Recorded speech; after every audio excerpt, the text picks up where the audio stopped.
The NBA Gambling Podcast on the Sports Gambling Podcast Network is brought to you by Underdog Fantasy. Best Ball Mania is live with $15 million in prizes. Sign up with promo code NBSGPN to claim your special pick and your first-time deposit offer up to $250 in bonus cash. UnderdogFantasy.com, promo code NBASGPN. We're also brought to you by Royal Retros. Royal Retros has jerseys, t-shirts, hats, jackets, and sweatshirts from all the old-school teams that you love. Use promo code SGPN for 10% off your order today. That's code SGPN at royalretros.com. And welcome, everybody, to the Sports Game Podcast Network. I'm your host for this episode, Scott Reichel, joined again by Lonte Smith. I know we did the MLB show yesterday. Now we're back for the NBA show. However, there is a slight tweak to the actual format today. Instead of going through just the games for the following day, we're also going to cover the Sunday games as well. So keep that in mind. One weekend show. We're going to cover the Saturday games and the Sunday games. So if you tune into this episode late and you do miss the Sunday games, the Saturday games, don't worry about it because we still have two other games for you to listen to before it is too late. Lonte, been a while since we've done an NBA show together. How you doing? Yeah, man, I'm doing pretty good. Last night's action the first game was like classic. Damn near, but and then the second game kind of got away from us. But yeah, man, looking forward to the games today and tomorrow. So hopefully we can get on the right side of them. I like all four games actually, so I'll probably have a play in all four. Yeah, before we actually get into any of the upcoming games, do at least want to talk about the action that we saw yesterday.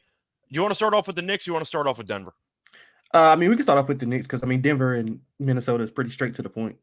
Yeah, I figured besides games, we talk about the series implication stuff. But I guess that's fine. We can save that for game 4. So that's fine. But yeah, starting off with the Knicks game, we know that the Knicks were very shorthanded, and they came out trying to get the job done. Feel like it's been the same script almost every time. Indiana gets off to a decent start. Then the Knicks make an adjustment in the third quarter defensively. Indiana falls apart, but this time they actually rallied in order to win the game. Did not cover, so the Knicks did get the money. The over was kind of a rough beat because the fourth quarter absolutely died in the final 6 or 7 minutes. But you ended up seeing Nembhard, who had 2 points in the entire game, drill about a 33-footer to hit the dagger at the end of the shot clock there. But the point is the Pacers officially have, I'd say, made this a series because they were down 3-0. They were not going to win. But Indiana ended up getting, I don't want to say carried by Halliburton early, but Halliburton finished with 35, I think, in that game. Or 30 and change. So he overall was great, hit a bunch of threes. You ended up seeing a couple of role players step up. But either way, what were your takeaways initially from game 3 that we saw last night between the Knicks and the Pacers? Yeah, Pacers got extremely lucky. That is true too. Yeah, I wasn't going to say that, but you're not wrong. Yeah, they got lucky. They came out on fire as we would have expected. And then you saw Jalen kind of tweak his ankle. But it seemed like they didn't know what to do after that because the Knicks usually get outscored pretty heavily when Jalen's on the bench, but they held their own. Dante was doing his best Steph Curry impersonation. He was draining everything.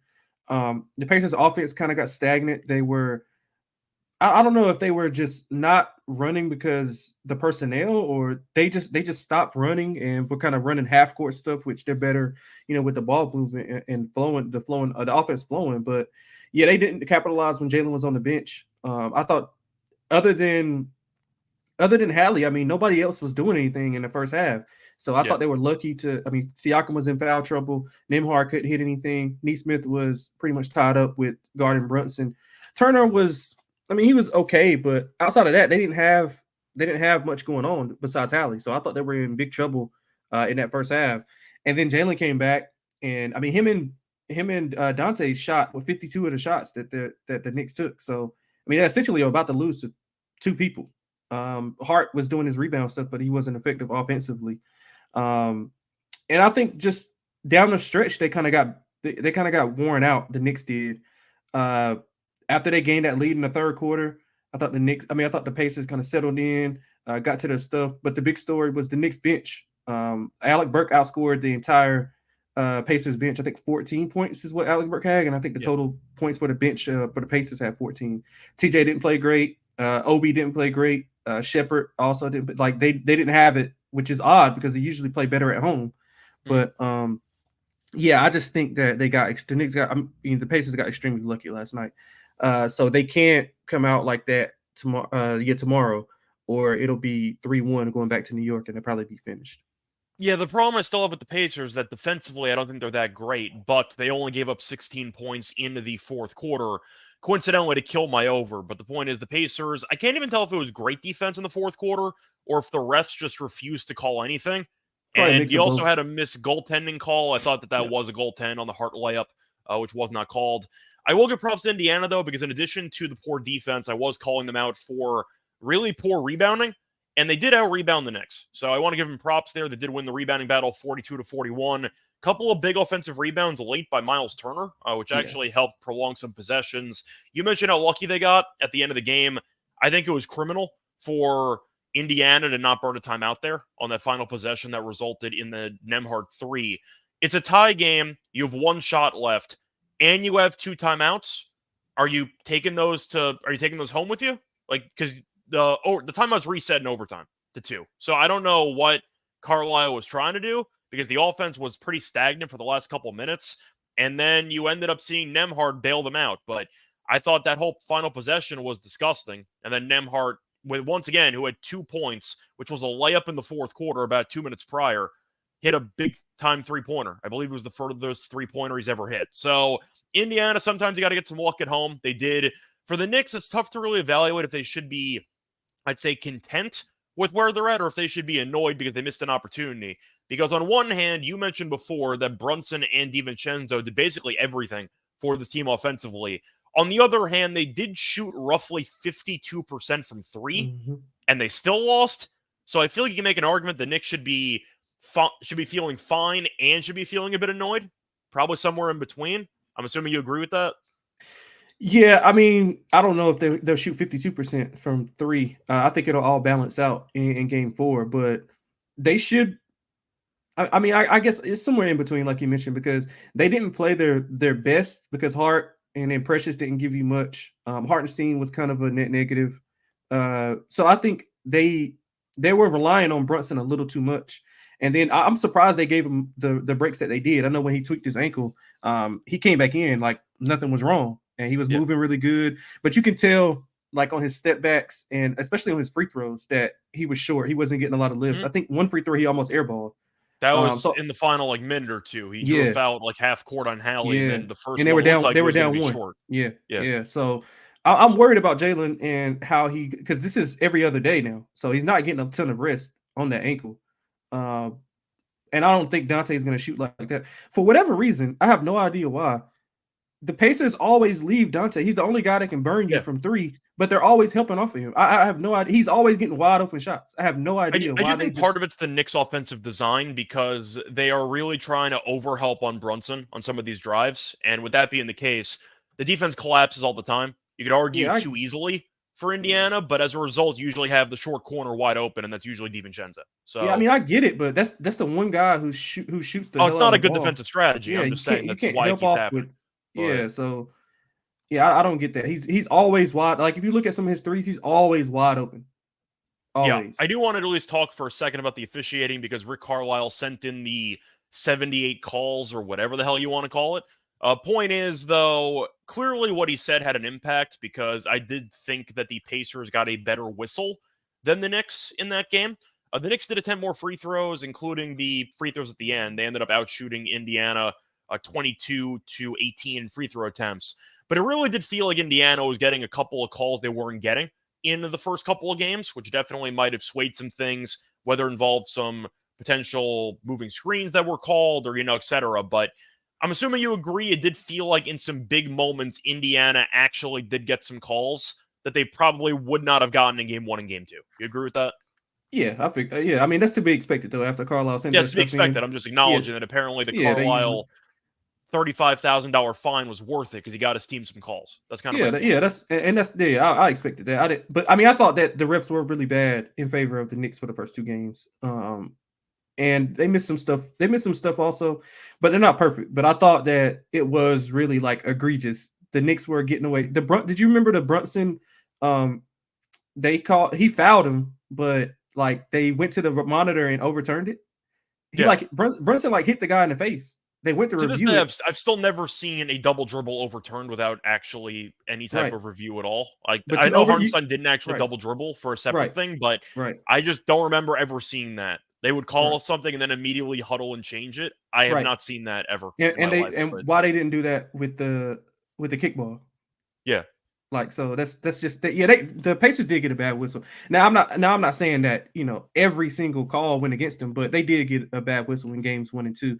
And I mean, it was more favorable in game 3. The Knicks were less aggressive though, outside of, fast breaks. They weren't really attacking much. A Mhm. lot of the same stuff with Brunson just kind of ISOing, getting to the mid post area. But yeah, I thought the story of the game and why the Pacers couldn't sustain that lead and momentum was the bench. They usually get a lift from their bench when their bench comes in, and they just didn't get it last night. Yeah, kind of the same takeaway there, but it is worth mentioning that the Knicks only had one guy who was a positive and plus minus, and that was McBride. So everyone else was a negative, if that's worth anything. Either way, though, good win for Indiana. Moving on to the late game, which wasn't really a game. It was basically a quarter because the game was over after the first quarter and a half. Denver absolutely destroyed this damn team, and they won by 27. They won each of the first 3 quarters by at least 7 points. They led by 30 and change. They won the game by 27. Do you believe that Denver just had a really, really good night and showed some championship mettle? Or do you think that there's a chance that Denver might have figured out this Minnesota team? Yeah, I think it's just that Denver came out with a sense of desperation, and you can't really match the intensity of a desperate team who's down 0-2 on the road. I thought Minnesota kind of was going through emotions early. Yeah. Usually, Denver comes out and they don't play well in the first half or the first quarter for the whole playoffs, really, and not just that game. But they played well in that first quarter, and I thought that they matched the intensity. Minnesota weren't hitting shots early. I know at first Cat hit a few, and then Ant hit a few, but then they kind of like tailed off, kind of get stagnant. I think they had a couple shot clock violations, so the offense wasn't running really well, and I think that fueled their defense from being able to be as aggressive. Also, the foul calls, they weren't getting away with a lot of the hand checks and being able to be as Yeah, physical. brothers went into the game saying, yeah, we're just not going to let you hand check anybody. And Yeah, Minnesota proceeded to get a bunch of foul calls against right. them the entire game. Yeah, But so that kind of messed up the momentum of what they wanted to do, or the game plan of what they want to do, because they want to be physical. So I thought that they just didn't match the. I thought Denver came out and matched the physicality. Obviously they shot 52% from three, so that helps as well. I think Minnesota shot 37, yeah, 38. Denver shot 54% from the floor, 48% from three. Minnesota Okay. shot 43% from the floor, 30% from three. Yeah, so I mean, there's the game right there, and I just think that they just didn't. Minnesota just didn't match the physicality. They came out like, okay, we're gonna just walk through like they were gonna lay down. Denver didn't lay down. I don't think they did anything that they don't normally do outside of just play with a little bit of intensity and desperation. I thought Aaron Gordon going 3 for 4 from three was big. Mhm. Murray getting going early was big. I think he scored what 10, 11 points in the first quarter and a Yeah, half. That was big for them. Joker wasn't even. I mean, to his standards, he wasn't even good. He almost had a triple double, but I mean, only 19 points. So I don't think he had outside of 24 points. 20, he had 24. Yeah. They Oh, kept okay, him cool. in the fourth quarter, I think, trying to stat pat him for a triple double, and he didn't get there, but he finished with Oh, 24. Ant had 19. I'm sorry. Ant had Yeah. 19. Yeah. Yeah. So, yeah, I don't think anything changed as far as Denver schematically or anything that they did. They just kind of matched the pressure, matched the intensity that Minnesota was playing with. Minnesota didn't have it last night. I think Minnesota will be fine. You never can underestimate Denver and the ability that they have. But outside of that, man, I didn't think it was much of a big deal. I mean, just one game sample size. I think next game will be really critical. I think it's a must win for Minnesota. Yeah, while Minnesota still has home court, and Ant was trying to tell his teammates that it's a series, don't overreact to one game, we're fine. And technically, he's not wrong because they still have home court. So if they end up winning the final home games in the series, they win the series. So he's Hmm. not wrong, but it is a bit concerning when you give a defending champion life when you could have potentially just ended the series there last night. You mentioned the overall intensity. I think Minnesota treated it like a regular season game. They just went in there and ended up just assuming Denver was going to roll over, or they just thought that defensively they were going to be able to shut down Murray like they had for the series so far. That didn't happen. Murray definitely capitalized from the time off in between games 2 and 3 because he looked fantastic. Yeah, he Just did. simply put, for a guy battling injuries, he looked really good. Went 11 of 21 from the floor, tied for the game high with Joker for 24 with 24 points. Yeah, Minnesota really just didn't do anything. Gobert came back from having a kid, and he was awful. He ended up having 6 points, 4 rebounds, 4 fouls, 0 steals, 0 blocks. He was a complete non-factor in that game. I thought Ant was too passive, but to be honest, the game was over at halftime. So I really don't know if they kind of just mailed it in. It felt like they did, just watching the game. But yeah, Denver's now alive. We'll see if they can come back and potentially get home court back in their favor with game 4 on the road again. But you kind of touched on it. Just felt like an intensity issue for Minnesota. Yes, the officials played a factor, kind of dictating the overall physical tone or lack thereof of the gameplay. But it did feel like Minnesota kind of went in there assuming, oh, we're good. We won the first 2 games on the road. The series is over. And Denver just said not so fast. And now we got a series on our hands. So expect a better effort from Minnesota in game 4. We'll talk about that in a second.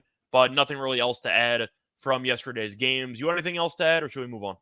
No, I just thought that how Denver played in game 3, they were going to play in game 2. And we were going to come back. Yeah, but, you know, it didn't happen. But the narrative's going to be really funny, by the way, from like basketball social media. If Denver continues to just dominate once Gobert comes back and their best performance what happened without Gobert, NBA social media is going to eat that up. So I'm not saying it's actually true or not, but just brace yourself. The Gobert hate's going to potentially rise again on social media if Denver proceeds to win the next couple games once Gobert came back from having a kid. You agree with that? Yeah, I mean, people just don't like Rudy Gobert. I don't know. They really don't. They just don't like it. Players and everything. Hey, did you see he was voted like the most overrated player in the NBA by the players, like anonymous. I want to assume that's not the first time he's won that award. Probably not, but yeah, I don't get it. Like he's a great defensive player. I get it. I mean, watching him play offense burns my eyes, but he's a great defensive player. I get it. But no, I understand. But he's what, a 4-time defensive player, a defensive MVP or defensive player of the year? 4 times, 3 times? I think he's 4. Yeah, 4. Right? He won his fourth this year. Yeah, whether you like him or not, he's going to the Hall of Fame. So just brace yourself for that. But absolutely. Either way, though, before we actually move on, do want to remind me once again that we also have other shows on the network, including the MLB Gambling Podcast, a show that we're both on. So if you're a hardcore baseball fan or a DGen sitting in an office looking for some afternoon action, either way, you'll want to make sure to subscribe to the MLB Gambling Podcast wherever you do get your podcasts. We're also brought to you by Underdog Fantasy. The NBA playoffs are here, and our sponsor, Underdog Fantasy, wants to make it a lot more interesting. Underdog Fantasy is the easiest place to play fantasy sports. Play their fantasy pick'em game, which is as simple as selecting higher or lower on player stats like points, rebounds, assists, and so much more. Make entries of all basketball or mix and match across your favorite sports, and you go into 10 times your money, and it is a ton of fun. Underdog's available in 30-plus states, including California, Texas, and even Canada. They also have a lot of very unique options for example, basketball, or really any sport you could think of. For basketball, I've even seen field goal attempts or free throw attempts. They really have a lot of unique angles for basketball, so keep that in mind. Plus, new customers get a pick'em special in the lobby when they sign up. Underdog will also be running a ton of different promos, bonus cash airdrops, specials, giveaways, and more throughout the NBA playoffs. So make sure to follow Underdog Picks on Twitter. Keep an eye out. Underdog is available in 30-plus states, including California, Texas, and Canada. They also just launched Champions, their player versus player format in Florida. Sign up with the promo code NBSGPN to claim your special pick and first-time deposit offer up to $250 in bonus bets. UnderdogFantasy.com, promo code NBASGPN. Welcome back, everyone, to the NBA Gambling Podcast. Just finished briefly recapping what happened in the games for Friday. Now it is time to move on to the Saturday game, starting off with the afternoon game. We have a 3:30 game between the Thunder and the Mavericks, and for this game, the Mavericks are home favorites of about 2.5 points. The over-under is set at around 217.5. For the injury report, everyone is basically healthy with the exception of Kleber, and Luka's questionable. I wonder if Luka's going to play, so that doesn't really matter, but the point is Kleber is not going to play. We saw Dallas bounce back with a nice win in Game 2. Definitely some unexpected contributions. P.J. Washington had 7 threes. Tim Hardaway Jr. took over the third quarter. But Luka was very solid. Kyrie was good facilitating-wise. Did not really do much from the actual floor. Shea's been hovering around a triple-double in the first 2 games, but he's not gotten there. Lonte, I'm going to ask you right now. We've seen 2 completely different type of games in Games 1 and 2 of the series. What are you expecting for Game 3? Yeah, I'm expecting a good game, man. I mean, both of these teams pretty much they pretty much mirror each other. I would say outside of, you know, outside of having two like top 20 guys, Mm. Denver that Dallas has. But I just think that Luka's injury is kind of being a little bit like undervalued because I he's really never like, know, honestly, with yeah, Lucas. like He's been he's really rumored to like, be injured all the time. yeah, like every time he falls, I'm like, oh shit, it's over for Yep. him. Mhm. Like every single time he falls, it's just like it's like Embiid. Like when I thought you were Embiid gonna say falls, Anthony Davis, but close enough. yeah, either or. Like it's just so bad, and I'm worried that he's just gonna fall and it's just gonna be over. Like they had to bring a stretcher out for him. But again, we kind of people kind of overreacted. I won't say we because I don't know how you felt about it. But after game one, he was bad. He was really bad, and then people were basically saying that he is like to the point where he can't really get a lot of lift. And he came out game two, 16 points in the first quarter. I thought the bench played extremely well. Tim Hardaway Jr. Exum played a good floor game. He didn't shoot the ball well, but Green played really well, shot the hell out of the ball. PJ Yeah. Washington in the starting lineup. Now, I don't expect those guys to shoot like 70% from three. I think PJ and Tim Hardaway combined for like Tim Hardaway, Green, and PJ shot like 60+% from three. I don't expect that. But I do expect Dallas to make more shots at the rim. They were horrible at the rim, especially Lively. I think Lively missed every single shot at the rim. Every single shot he took, he missed at the rim with no like resistance. I mean, Chet was there a couple of times, but they just didn't have it at the rim. But I honestly didn't think Dallas played that well outside of the jumpers falling. They made that run. I thought it was a really good resilience by them when OKC made their patented run that they always make in the third quarter. As soon as they took Giddey off the court, they make the run. They put him back in. Dallas goes on a run. So I think that's not a coincidence there. So I'm expecting Daigneault to kind of tweak that lineup. And if he does, I think that favors Dallas because they'll be able to get more in the paint offensively. So I think Dallas is going to have a good game here. I would expect them to kind of walk the ball up a little bit more and have Kyrie initiate stuff and make Luka, kind of a spot up shooter. But again, I'm worried about him on the defensive end when they make that switch because right now he's pretty much guarding Giddey, and he can lay off of Giddey and kind of be in help side. But if they put Joe Wallace or even Aaron Wiggins in the game, he's going to have to play somebody because I mean, who on OKC is he like sag off of? I mean, Dort can hit a three. He can't guard Chet. Like, so he's gonna have to guard somebody. So I'm worried about that part. But I think they'll maybe go a little bit of zone. If you notice in that second quarter of game two, they went a little bit of zone and it kind of helped out a little bit. It had some turnovers from OKC. So I do think that Dallas is the right side here. I would lay it on the money line. I wouldn't go with the 2.5, but I think Dallas is the right side. Yeah, I think it's going to be a close game, as you said before, and the odds reflect that. I feel like when I was watching game two, though, I thought Dallas was actually in a bit of trouble because PJ Washington had like 5 3-pointers in the first half. They were shooting very well. And then you looked up and OKC was basically within a point. And you're kind of wondering like how OKC was managing to hang around. And then Dallas eventually went on a run. Giddey, I don't think can play in this series. We'll mention that in a second for player props. But I do think OKC, if they end up basically benching Giddey for a decent portion of the game here, they really can overwhelm Dallas with their depth. And I feel like you're looking at a spot where it just seems to me like Dallas just needs so many contributions from role players in order to get by. And maybe that's doable with them being, at home and expecting consistent contributions from the bench guys. But, Hardaway Jr. shot very well. Good for him. He was definitely a solid catalyst offensively. But I think you'd agree with me. It just feels like OKC is more likely to get these contributions from supporting cast guys than Dallas is. And I guess my question is, do you believe that Dallas can get by? Maybe Kyrie steps up and maybe Hardaway and PJ Washington take a step back. But do you believe that Dallas can get by against OKC if maybe the supporting cast does not shoot as well? Because I'm not sure they can, and I think OKC can. I think it's a little bit of like, I think they can balance out because Kyrie had 9. So if he bumps that up to the 25, well, he's averaging 30 at home. So, I mean, and I think he's going to be orchestrating a lot of the offense without Luka being able to dribble the ball up the court as efficiently. But I do think that I think you're right. Number one, that OKC has the better supporting cast structure as far as being consistent and expecting, you know what you're going to get out of those guys. With PJ, I mean, he just went like like 2 of 14 in game 1, and he's been inconsistent all playoffs. So and Tim Hardaway Jr. is coming back. I thought it was a big shot in the arm, and not a lot of people were talking about it. With Tim Hardaway was pretty much the 6-man favorite the entire year until he got hurt. So I thought his scoring with that second unit was pretty big.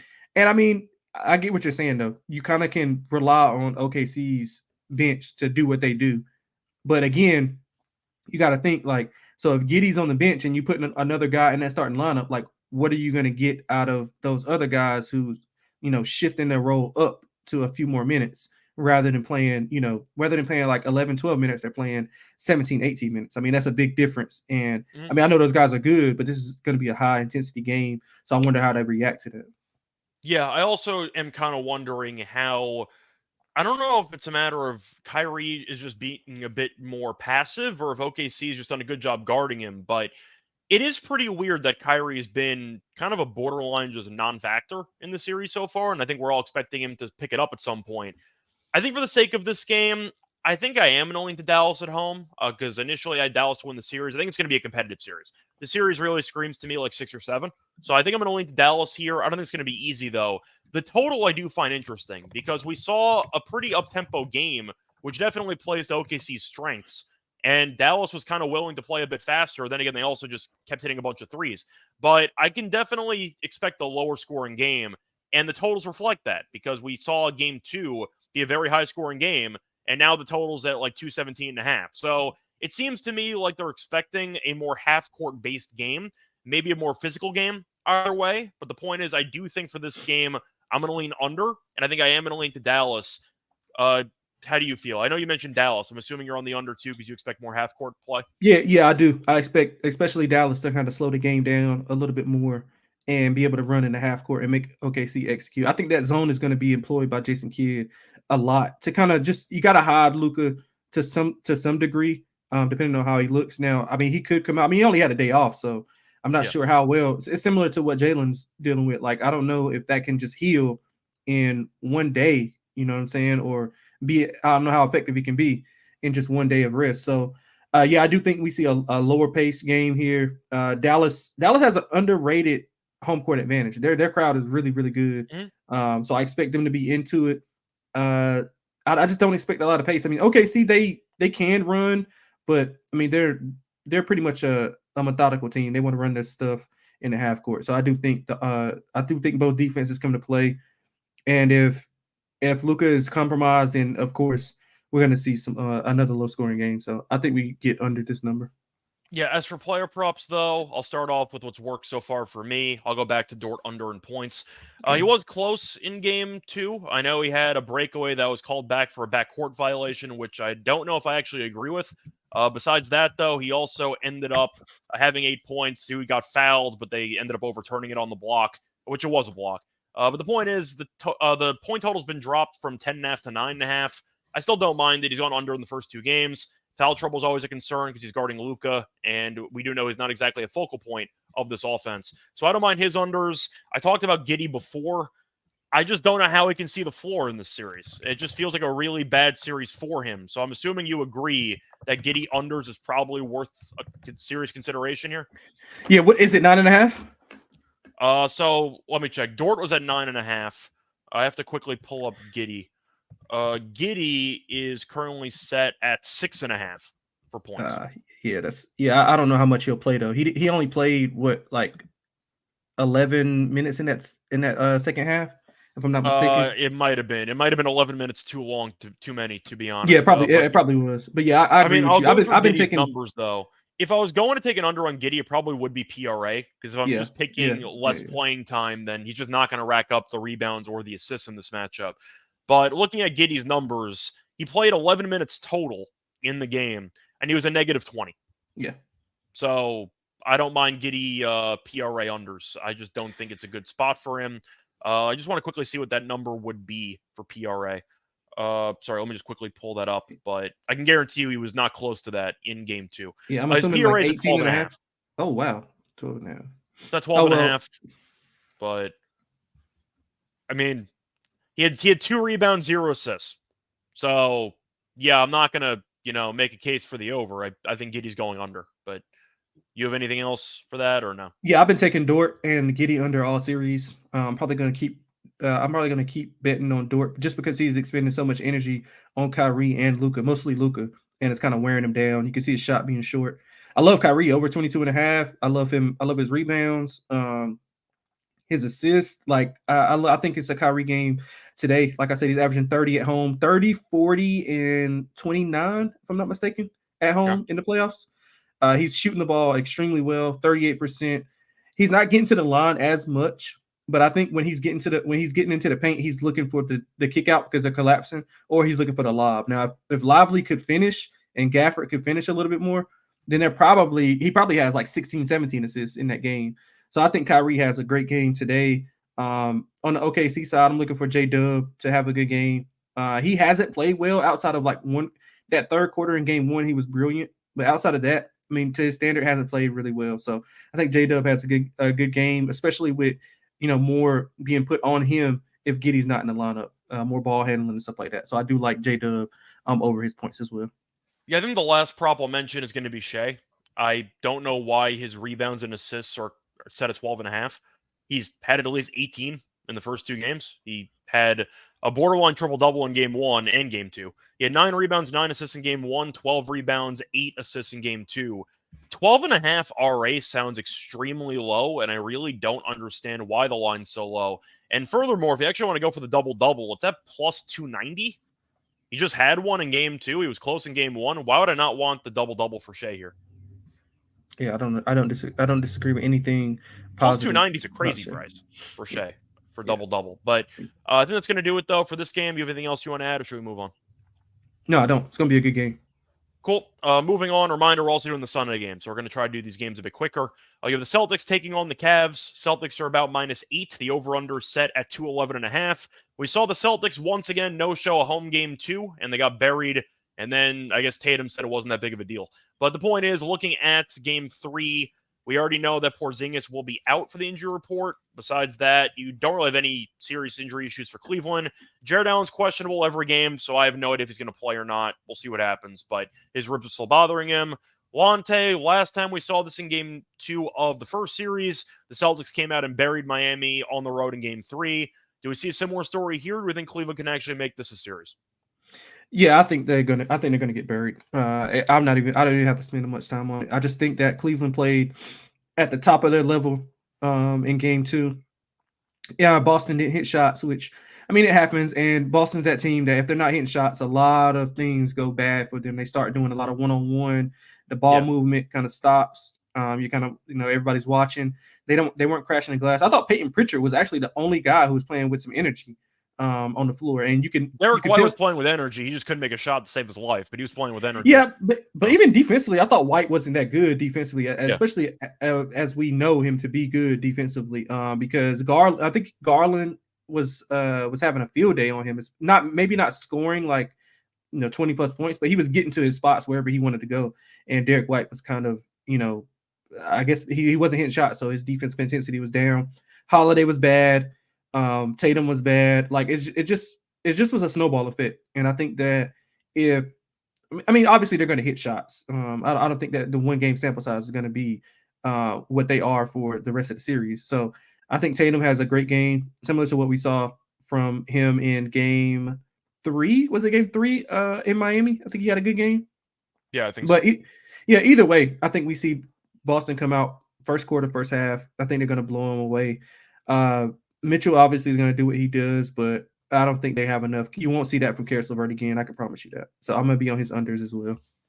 Yeah, I think the real story of game 2, besides the bad shooting, was Cleveland being more physical. Mobley was fantastic. I don't know why he can't play like that all the time. I still got but my he was Mobley very stock. good.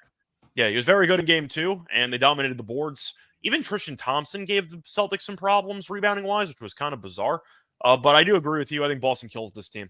I think you're looking at a spot where Boston, we've just seen this team get extremely complacent, and the shot selection's brutal at times, and it's a lot of isolation dribbling, which is painful to watch. But, of course, Boston's the more talented team. It's not even close, and I do think that Cleveland just shot insanely well from 3, similarly to what we saw from Miami in game 2 of that series. But I think simply put, I am going to go with Boston. I think they'll win this game by probably 15, if I had to guess. But Maybe it's going in with some biases because I did think that you were looking at Boston probably winning the series in 4 or 5. I think most people were not expecting Cleveland to actually make this series whatsoever. I still don't think Cleveland's that good. Just watching them against Orlando for 7 games, I feel like they are fine. But of course, Boston has more upside and they have more depth. And it just felt like everything kind of clicked for Cleveland for a 48-minute period. I don't see that happening again. As you said, I think Boston's going to win and cover personally. If Cleveland hung around, I wouldn't be shocked because Boston's a team that we know we can't trust at this point. But I do think you're looking at a spot where it just seems like Boston's in a good bounce back spot personally. And I think as a result, they're going to look sharper. So I'll go with Boston in this one, minus the 8. For the total, I really don't know. I would consider maybe the over because Boston might get hot from 3. Defensively, occasionally they kind of no-show a game, unless you think Boston just brings it and Cleveland finishes with like 92 points. But I'll ask you, what are your thoughts on the over-under? Yeah, I have no idea either, man, because I thought this was going to be an under series simply because of what you just said. I thought Boston defensively would bring it, and we saw the Cavs, not be able to score on Orlando. And I mean, I know Orlando's got good defenders, but I think Boston was still like top 3 in defensive efficiency. And, they had their way with them in game 2. Game 1 was a bit of a stretch as far as going over. I think what happened was, Boston started blowing them out and then Cavs got a lot of junk points. I thought the score was really like not indicating how good defensively Boston played. So, I mean, I'm expecting Boston's offense to be a lot better in game 3. Now, it's just if they can hold down what they did in game 1 defensively for a full 48. Because that's a low number, man. If we're thinking Boston can get what, like 120, 125, which is not out of the realm of possibilities, then I mean the Cavs basically just can eat up the clock, have jump points, and get over that number. So I'm kind of in between. But if I had to, I would lean under. Maybe a team total over for Boston is more applicable here. Yeah, I can get behind that team total over. As for player props, though, do you think Tatum bounces back? Do you think that it's going to be a Derek White masterclass, or what exactly are you expecting props-wise? Because Boston has so many options, you just have to pick the right one.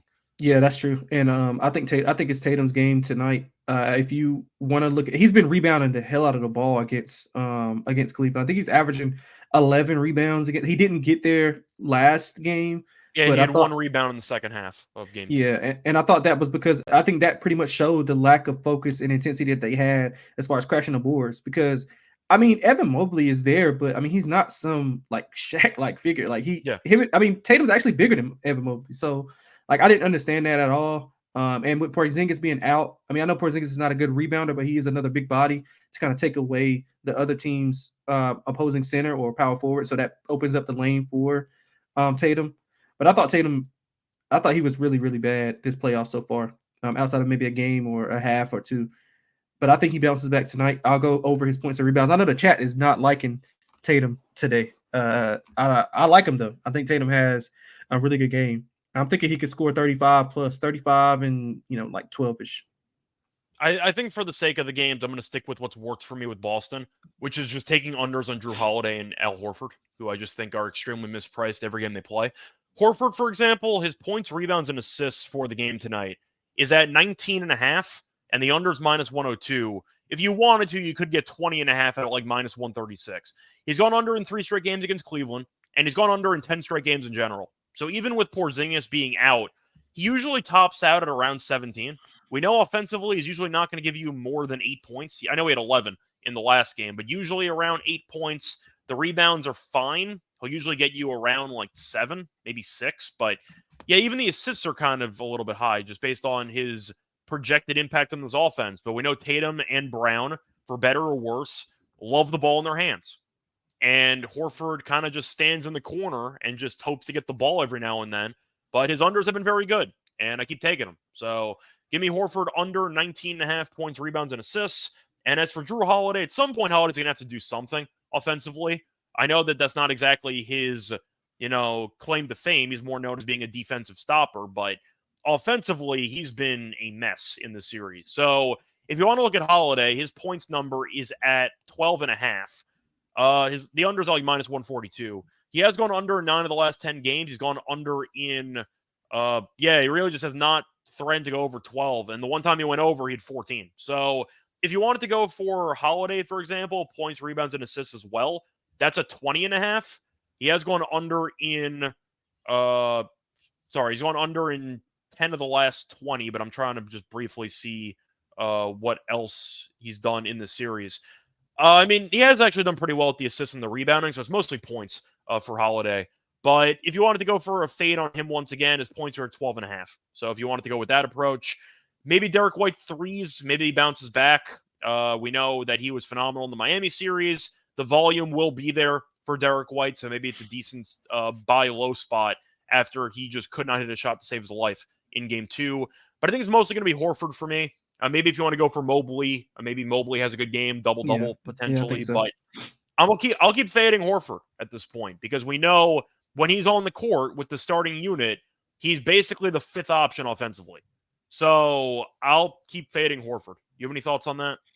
No, I agree with you. If he's not knocking down those shots, he was getting wide open looks. He was just missing them. So I think maybe that's if those I've seen for a year and a half. So yeah, so if those go down, but they're playing 5 out, so that's why I like Tatum's rebounds because Horford's pretty much out in the paint, and they're trying to post up Tatum on the opposite side because I mean he has the size to like overwhelm LeVert and Okoro at certain times. So if he's more aggressive, then I think we don't see him, in the paint as much because they want to space the game out. So I agree with your analysis on Horford being under because he's not. I mean, you're essentially saying that he's going to go over his points because I mean I think he caps out at 4 or 5 rebounds if that, and then the points. Occasionally he'll touch like 6 or 7. But in this game I think like 4 or 5 is maybe his ceiling. So you're expecting him to knock down 2 or 3 threes.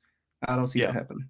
And also contribute some assists and stuff like that. But yeah I mean Struthers mentions that Horford just thinks he's a good 3-point shooter instead of actually playing his role. I mean, his role is to stand there and be a stretch 5. His role is to hit threes. He's just not a great 3-point shooter. And I still remember last year, the media called him out for it. And then he responded by thinking oh no, he got disrespected by it. And he had one good game immediately after from 3. And then he couldn't hit a shot again to save his life. So Horford has been a pretty poor 3-point shooter in the playoffs for several years at this point.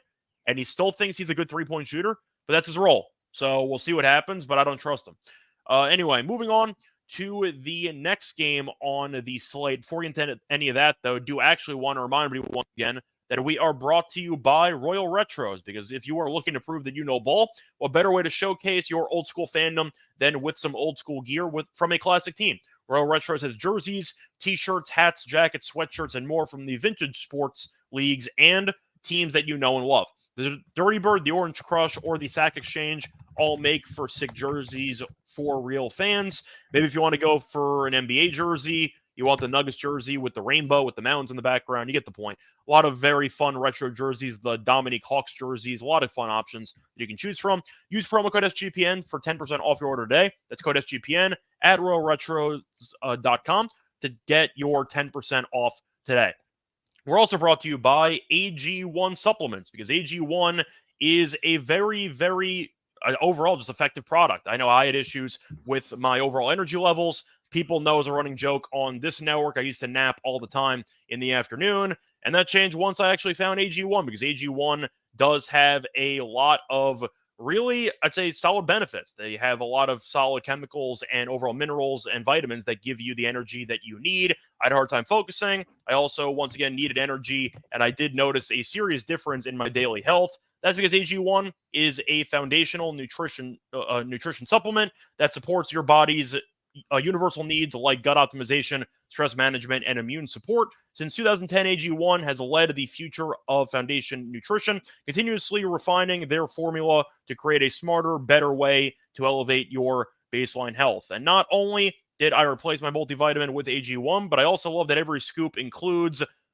once again, a lot of B vitamins that help you with energy support, which I definitely need. On top of that, I do recommend AG1 to all my friends and family because it works. They have a team of doctors and scientists. They have tested it continuously to make sure that they have the best formula possible. And I also recommend using it because it is something that has made a difference in my personal life. So if you want to take ownership of your health, it starts with AG1. Try AG1 and get a free 1-year supply of vitamin D3K2 and 5 free AG1 travel packs when you first subscribe. Go to drinkag1.com/SGPN. That's drinkag1.com/SGPN. Check it out. Welcome back, everyone, to the NBA Gambling Podcast. Just finished previewing the Saturday games on the card. Now it's time to move on to the Sunday games. We have Game 4 between the Knicks and the Pacers. Of course, we have no injury report news because it is a little bit too early for that. But just remember, half the Knicks are injured, and most of them are going to play anyway. Pacers are -5.5, and the Knicks, of course, are getting 5.5. The over-under is set at 218.5. We saw an interesting game in Game 3 where we ended up seeing a lot of back and forth action in the second half, especially where Indiana felt like was going to get blown out of the building in the beginning of the third quarter. Then they bounced back. Then the Knicks took a lead in the beginning of the fourth quarter. Then Indiana came back, and it was kind of back and forth before eventually Indiana did get the three-pointer they needed from Nembhard to win the game. Lonte, we know the Knicks are banged up. We know Indiana is the healthier team, and we know Indiana should probably be winning the series right now because they were pretty fortunate, the Knicks were, to win both of the first two games. 5.5, though, we know this Indiana team has a hard time defensively to actually blow teams out. What are you expecting in Game 4? Yeah, I'm expecting Indiana to play a full game like they did in that first half. I think the Knicks shooting was pretty much. I don't think it's sustainable, especially from Dante. I don't think that's sustainable, and I think they'll do a better job of kind of not letting him shoot on the run, especially off those pick and rolls. I think that what they're going to have to do is kind of put a bigger body on him. I would put Siakam on him to kind of keep him from shooting over, because he's really just shooting over Nembhard. That's who they're putting on him. I mean, I felt bad for Nembhard. I mean, he's playing good defense. He gets torched by Brunson in games 1 and 2, and now he gets torched by Dante in game 3. So I kind of felt bad for him, to be honest. But I think they'll have to try to put a little bit more size on Dante. And I'm not expecting a bench for Indiana to play much like that. Maybe not as not a high level as they did in games 1 and 2, but a little bit better than what they did in game 3. I don't think that the 14 and 10 from Burks and McBride will be enough. Obi's going to play a lot better. I think McConnell is going to play a lot better. I mean, it just goes to show that a lot of people were clamoring for him to be like more involved, and then like he kind of throws a dud in this game 3. And I think the ancillary pieces are going to play well, but I mean, it's all about the starters. I think Miles Turner, Siakam, they had decent games, but Siakam was in foul trouble early, doing dumb stuff. I think if he's on the floor, he's a mismatch nightmare. I mean, at that mid-post area, he's posting up Josh Hart. They don't have really the size now that OG's out to kind of combat what they want to do. So I think they should be pounding the ball inside to Siakam, get Josh Hart in foul trouble, try to get him on a bench. For whatever reason, he's not sitting at all. I mean, I know he sat a little bit last night, but man, I like the Pacers here to take care of business. The first two games they were playing at their pace and they lost, which is kind of ironic.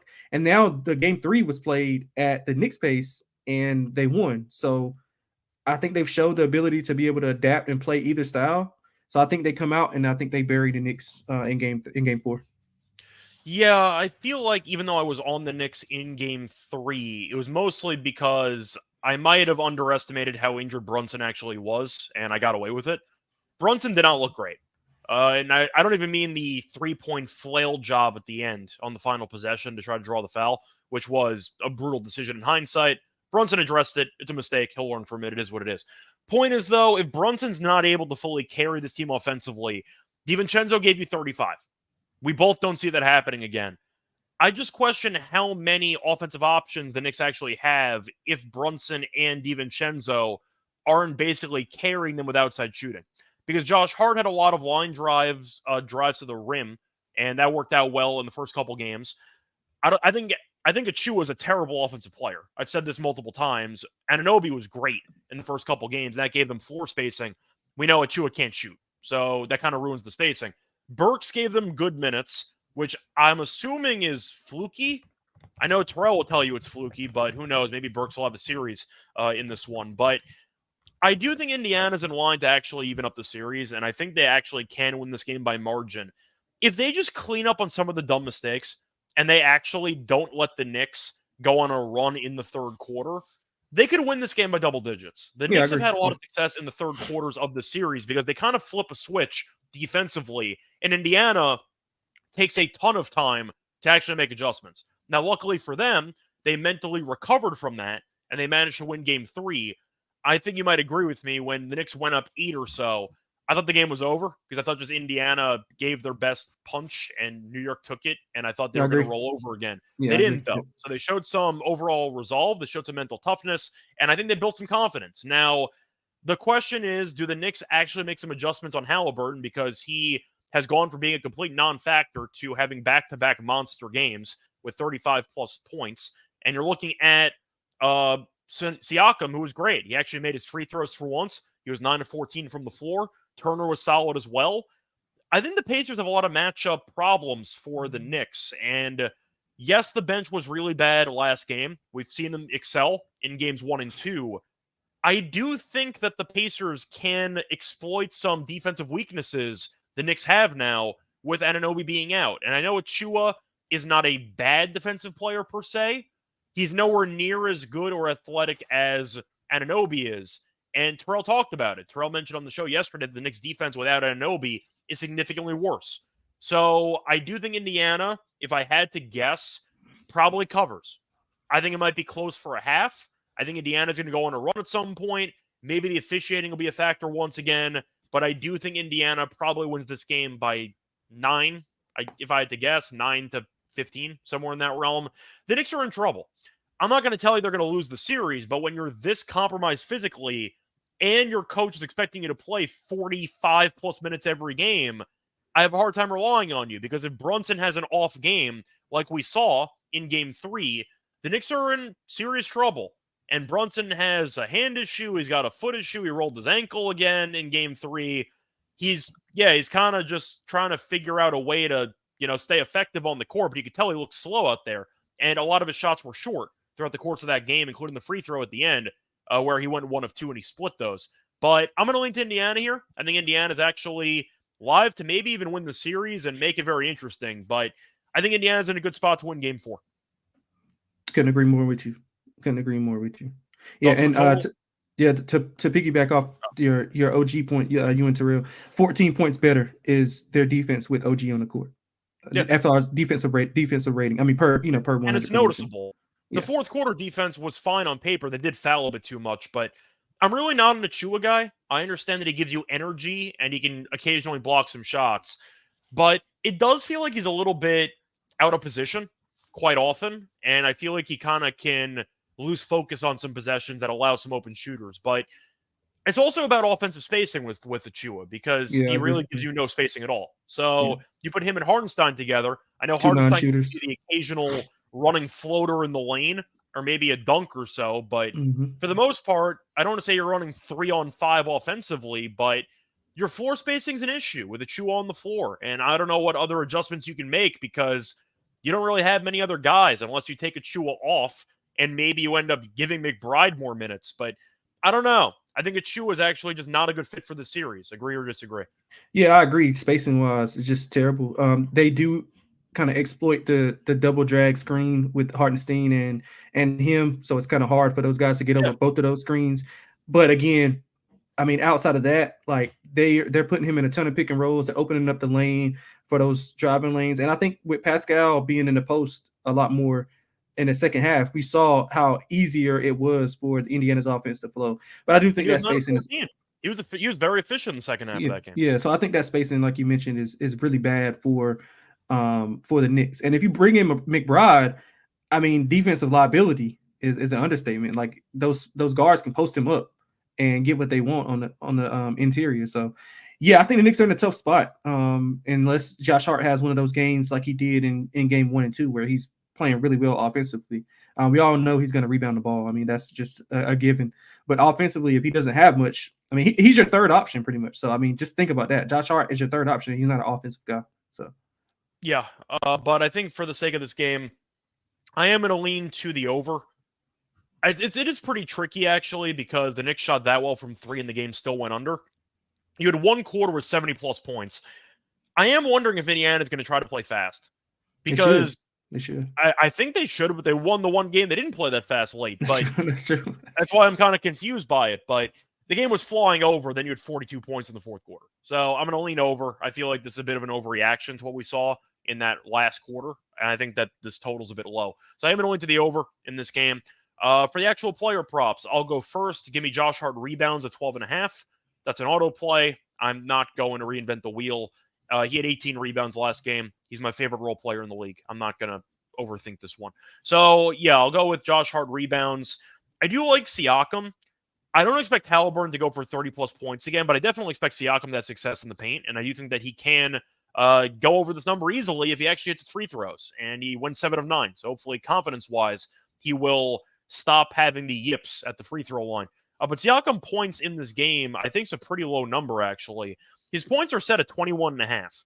Yeah. And that feels very low. I understand the argument could be, well, he can be a bit inefficient, and Haliburton takes some shots, and he had gone under in 6 straight games before what we just saw in Game 3.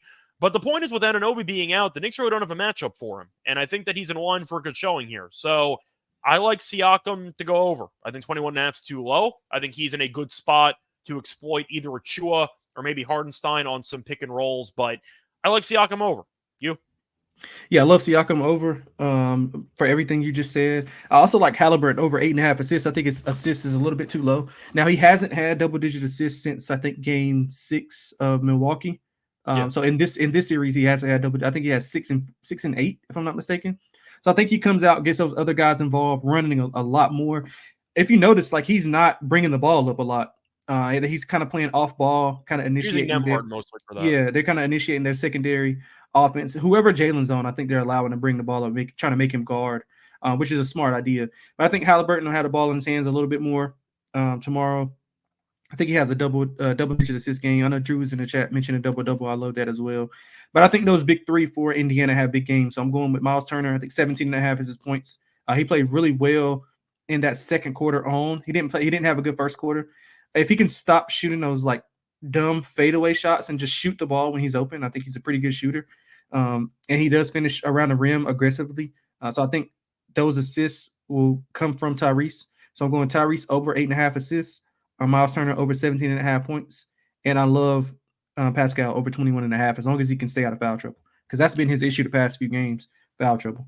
Yeah, I think also to throw out another prop, I am wondering about maybe Haliburton under for points. I know it's going to be a bit contrarian because he's had 34-plus points in back-to-back games. It is correlated, though, to your assist angle.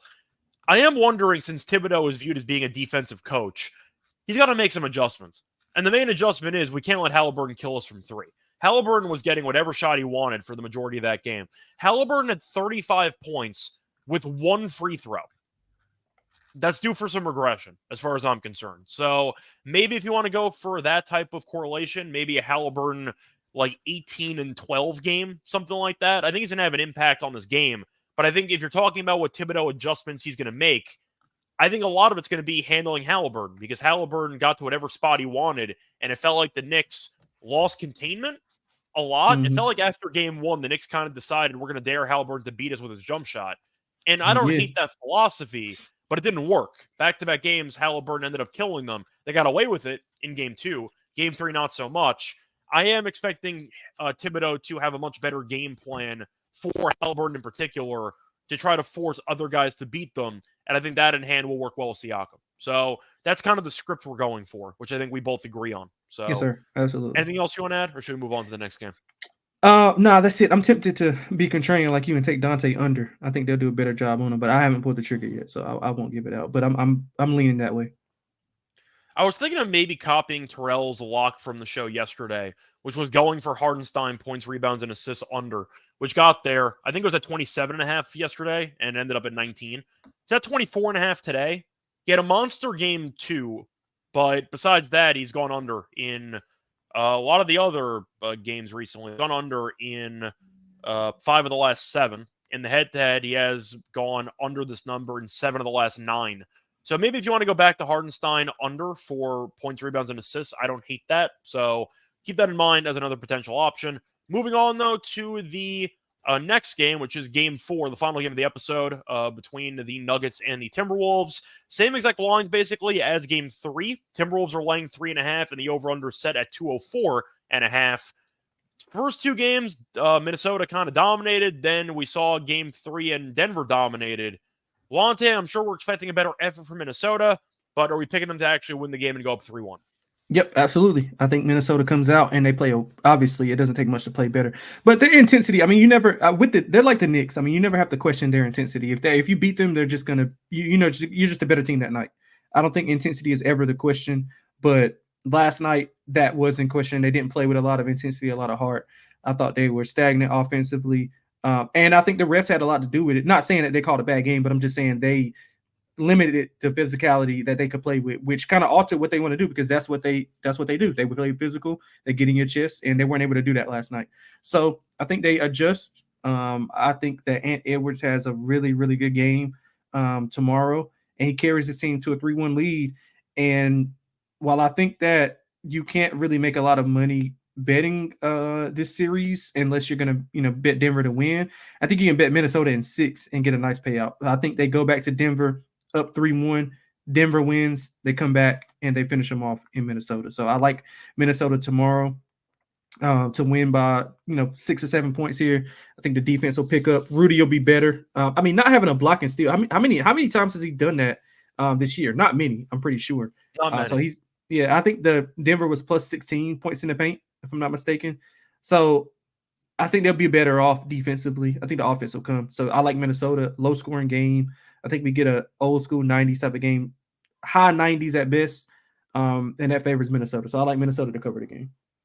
Yeah, I think we're going to disagree on this one. I've not exactly had a good read on this series, but I'm going to lean to Denver in this one. The main concern I had with Denver and the reason why I thought Minnesota was going to win last night was because I wasn't sure how healthy Murray was. And I was wondering if Denver had enough actual scoring options, if Murray was going to be well below 100%. He looked fantastic. I don't want to say Murray looked like he was at 100%, but 90 and change. I thought Murray looked really good. And with that being the case, I think him and Joker can potentially dominate and exploit this defense. And now Gobert was really just bad in every area yesterday. I'm not sure if he's going to look sharper. He should look sharper defensively, especially in game 4. Porter Jr. was solid, though. He bounced back. It just felt like Denver had a lot of composure, which I'm not sure Minnesota fully has. And they're still a young team. They're figuring it out. They no-showed a game pretty badly at home in game 3. I am expecting a better effort in game 4. But with Murray being healthy, I do think Denver can create some serious, I'd say, defensive problems for Minnesota. Now, some of it could be dependent on who's going to be officiating in this game because Brothers wasn't letting anything go in game 3. So maybe in game 4, if the refs swallow their whistles, that's going to obviously benefit Minnesota. But Minnesota offensively in the series has been fine. They've scored less than 107 in all 3 games. So you can make the argument that Minnesota's offense hasn't exactly been amazing. Now, game 2 is a bit misleading because they got to bench everybody with a couple minutes to go because they were up by about 30.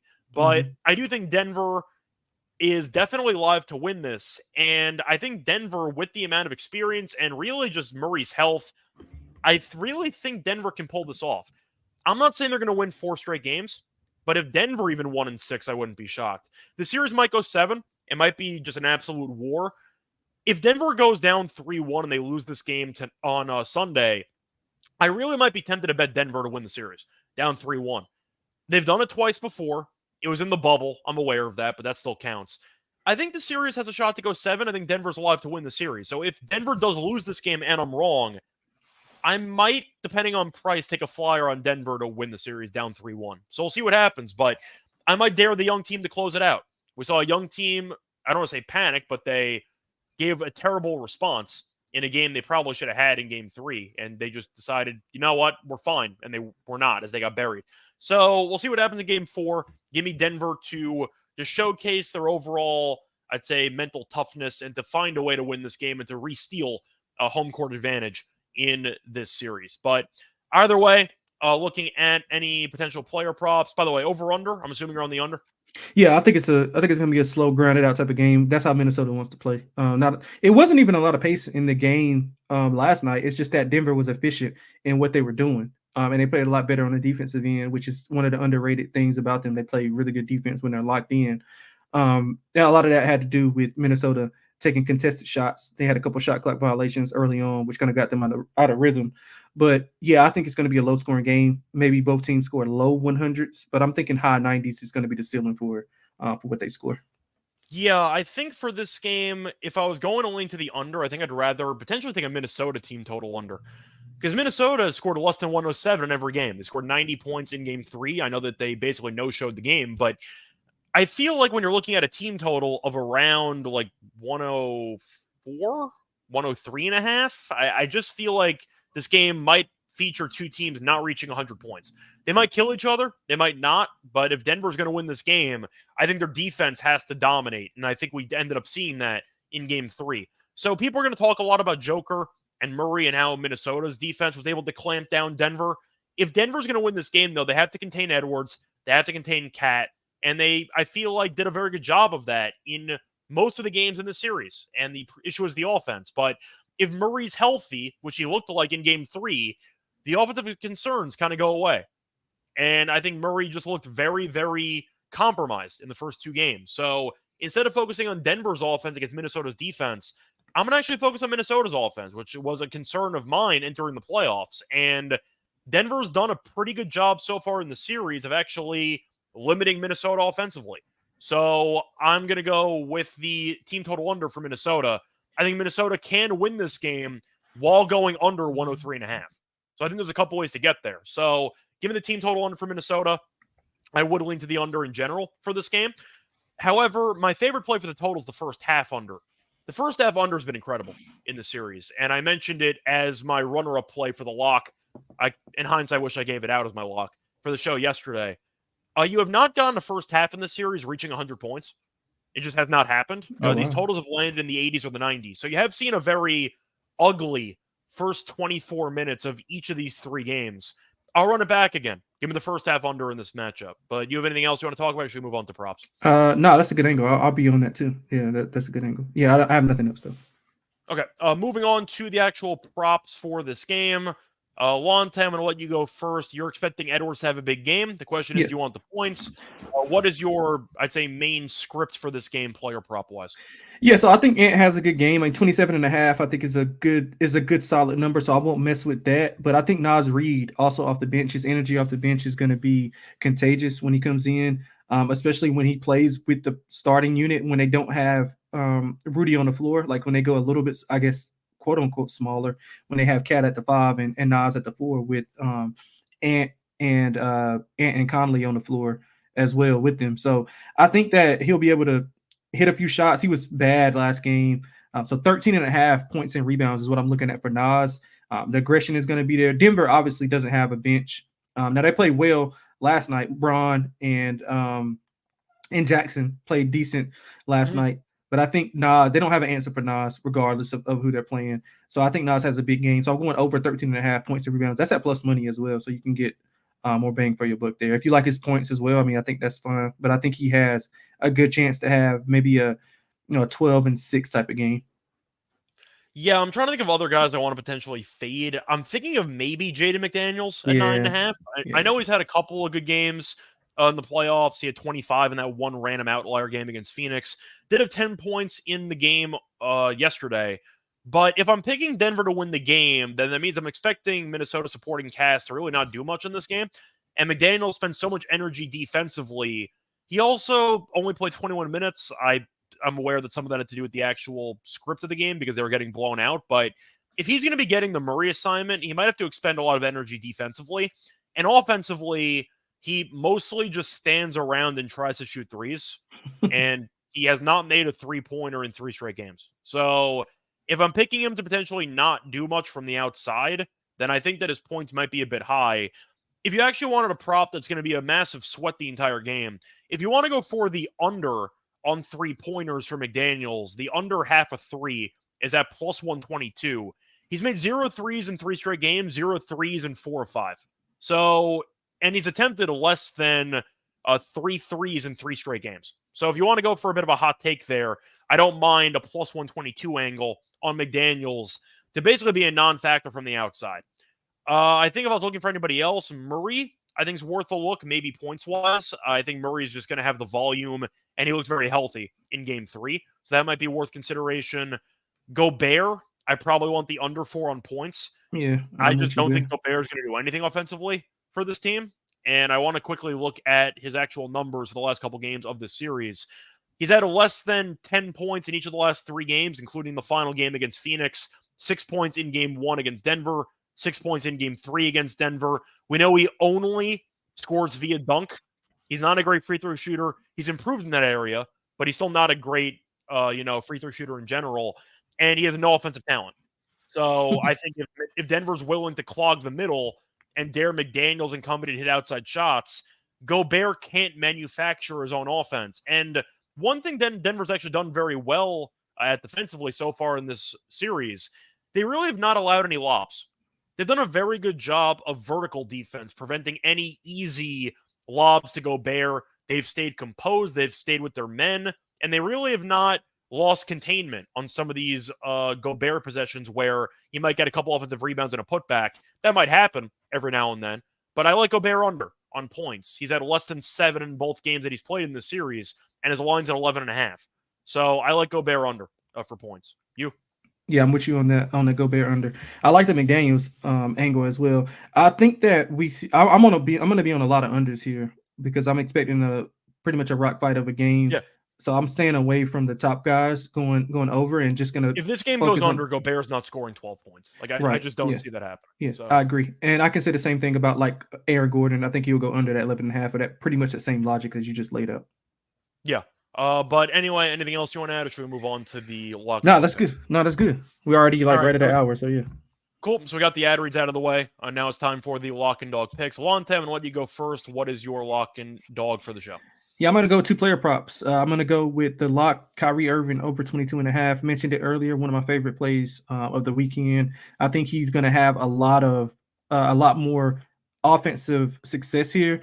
He took, I think, 14 shots combined in the last 2 games, and he took 14 in game 6 of the Clipper series. So I think he'll have a lot more opportunities to score here. He's shooting the ball way better at home, more aggressive, getting to the line. I do want to credit his defense because he's been lights out defensively.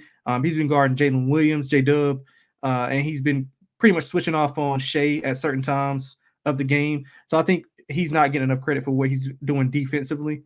And I think that might be impacting what he's able to do offensively. But he's been assisting the ball, rebounding the ball. He's averaged 5.6 rebounds in that Clipper series. So he's been playing an all-around good playoffs. I think he's having one of the better underrated playoffs that we've seen from him since he's left LeBron. So I'm going Kyrie over 22.5 points. I think he has north of 25 here. If you want to ladder it up I'll be laddering up to all the way up to 30. I think he has a good game, especially with Luka being a little bit compromised, kind of deferring to him on the offensive end. As for the dog, I'm going another player prop, Jason Tatum, 35 plus points. That's plus 390. You probably can find better if you shop around. But I think it's going to be a perfect case of Jason Tatum coming out, having a huge game. I don't really have much analysis of it. I just think the matchup is just better for him here, especially coming off of 2 I don't want to say duds because he was okay, but to his standard, he wasn't playing up to his standard. I didn't think he was very good in game 2. I mean, offensively, efficiency-wise, he was bad in game 1. Bruce has randomly done a decent job against Tatum in the past defensively. I don't know why, but Strus has randomly done okay on Tatum. Yeah, and I think what it was is he's lacking the aggression. I thought the shots were there as far as him getting the shots that he wanted. He just wasn't knocking them down. And I think once those other guys like White, even Holiday, maybe Horford knocks down a couple, that'll open up the lane for him. Because he's not a 3-point shooter. He wants to live in the mid-post area. He can shoot the 3. But I think once those guys start hitting those shots and they get going, they'll catch him on a couple of those post-ups. So I think Tatum has a good game. I wouldn't be opposed to him scoring 40. I think he's going to have a big night tomorrow. Or tonight, I'm sorry. Yeah, okay. I don't even know it's tonight. I think that game's in about 3 hours. But sorry, that's Tatum. Sorry, yeah, that's going to be tonight. But anyway, for my actual lock for the show, I'm going to go player prop as well. I am going to go to the early game between the Thunder and the Mavericks. Give me Shea over 12.5 not PRA. Give me 12.5 RA for Shea. So I think the rebounds and assist line's too low. It's at minus 125. He's had at least 18 in the first 2 games of the series. He's been flirting with triple doubles. He had 12 rebounds in game 2. He had 9 rebounds in game 1. He's had at least 8 assists in both games as well. The ball's in his hands all the time. You get Giddey off the floor, you have an extra shooter potentially out there, but I find this line very weird at 12.5 because Shea has been effective in the series, and he's been getting his teammates involved. He's been very solid on the glass. we were concerned going to the series about Dallas's length, maybe with Gafford and company having some success against the Thunder. And Shea has taken it upon himself to rebound the ball, and it's worked out quite well. So I find this line insane at 12.5. He had 12 rebounds. So why would I not take rebounds and assists to go over? So my lock's going to be once again on SGA over 12.5 rebounds and assists combined at -125. For my dog, I am going to go to the Nuggets game, and I am going to go with a 2-pick parlay. I am going to go with the Nuggets money line parlayed with Gobert under 11.5 points, and that does pay out at +235. I think Denver might have found something in Game 3. I know the argument is Minnesota didn't show up. You can't really take away much. Murray being healthy was my takeaway. And as far as I'm concerned, that's all Denver needed. I saw Denver win in Minnesota. I forgot if that was in Minnesota or in Denver in the final regular season meeting where Joker had like 40 points in change and they won that game. It was on ESPN. The point is, though, I think Denver really just had awful back-to-back games to start the series because Murray looked very compromised. If he's healthy, Denver's a completely different team. And I think with that being the case, maybe the nerves start to get to Minnesota, where they were undefeated. They're playing with house money a bit. Now they had expectations. A lot of people were picking them or penciling them in already to make the Western Conference Finals. And based on how Boston played against Cleveland in Game 2, some people probably thought they were the favorites to win the championship. And I feel like with a young team, that might get to you. And suddenly you might be actually expecting to get the job done against defending champions. And I think Denver came out, punched them in the mouth, and I think Denver's basically telling them, we're not going anywhere. I see a war in Game 3. I think that Game 4. I think it's going to be a pretty competitive game. I think Denver's alive to win it, and if the game's going to be close, give me Joker and Murray, because they're the best, I'd say, closing duo in the league. So give me Denver, and I already mentioned my thoughts on Gobert. If you want an alt under, I know it's a center, so you might want to take the overs because I'm giving out an under. Gobert is just doing nothing in this series offensively. Joker's a great rebounder, so Gobert's not even getting many second chance opportunities, and we know he doesn't really do anything with first chance opportunities because he has no offensive talent. So give me a 2-pick parlay there. Give me Denver money line and Gobert under 11.5 points at +235. That's going to wrap it up for this episode. Actually, we have to do underdog. Just to ask you, I do want to automatically put the Shea number in there for RA at 12.5. Lonte, you have any thoughts for any player angles that you want to go with? You want to just run back your thoughts with Kyrie, and we'll just go from there? Yeah, I like Kyrie over. I love the Shea one that you just gave out. I love Rudy under. I don't know what over under means. I think you mean higher or lower. Yeah. I'm sorry. I don't have. My underdog app is. I got to reset. It's fine. For the sake of this, we'll use the actual lines because usually underdog does not stray that far from the actual line. So we'll go higher, 22.5 for Kyrie. What's the other one? Jason Tatum higher points. I think he goes over. I think 27.5. I think is the number. Okay, for that one, I might push back a little bit because I feel like we can maybe find a better option. Personally, you're very high on Tatum in this matchup. I don't know if I am. What else? What else did you like? I wanted potentially Giddy lower for PRA. Yeah, I like it. Which is at like 12.5, but I don't know how many minutes he's going to play in this game. Yeah, I like Giddy as well. What about And we didn't touch the Knicks game.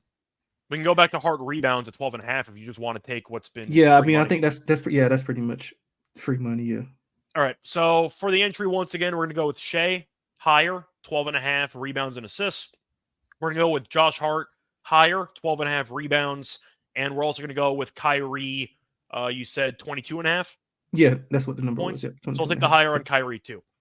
That's going to wrap it up for this episode. A reminder once again, since we did cover the games for Sunday in this episode, we will not be back tomorrow. We're going to be back on Monday. Until next time, though, find me on Twitter at Reichel Radio. Find Lonte on Twitter at XXLonteXX. Until next time, though, good luck to all of you and all of your bets. Bye, everyone.